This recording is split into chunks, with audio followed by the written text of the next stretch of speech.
ضرور دی افغان چې په هر د نړۍ په هر ګوټ او په هر بازار کې دی او په هر باچهي کې دی. زما د هغې باچهیانو نه دا غوښتنه ده چې زما ورونه ماله بېرته راکړه، ما سره روغ که، ما سره جوړ که. زما تا سره کار نشته بل باچا سره نه د بل عسکر سره. زه دا د په ټول هین کې او په سکرین کې خبرې کوم د افغانستان ویان یم.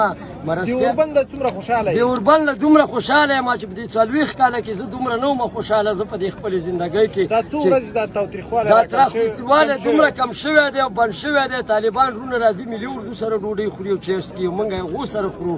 او طالبان زموږ رونه دي، موږ د طالبانو رونه یو. ویل ډانګ اوبو باندې وهه کله بیلیږي، ملي روغه جوړېږي. دا یو ملي روغه جوړه ده. موږ د ملي بیرغ لاندې ژوند کوو.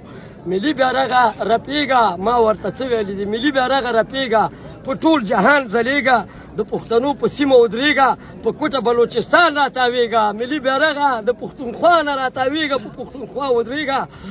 زما بیرغه په ټول جهان کې زما په لاس یادېږه. ګلبدین شاعره بیرغ کې ګرځېږه. بابا له مې سلامونه دي. د بابا نه مننه چې طالبانو ورونو سره روغه وکړله. د ټولو افغانانو ورونو نه مننه چې د سولې اواز یې خور کړی. زما د ټولو افغانانو په زړونو باندې او په مغزو باندې زما ذهن دا کار کوي چې وسلې روان و ماتې ماتې کوڅه به مهربانه افغانستان د ظاهرشاه باچا غوندې په ډانګ وساتي، په ډانګ چې یو عسکر راشي او په ټوله ولسوالي ورسره مني. زه نور ډز نه غواړم. ګوره زما د ډزو نه زما د پلار توبه.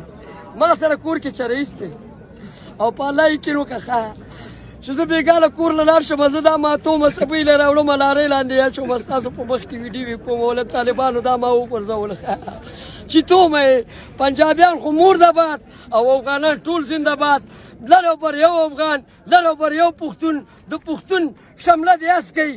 یا الله ټول افغانان او پښتانه یو اتفاق کړي په ټول امت سره.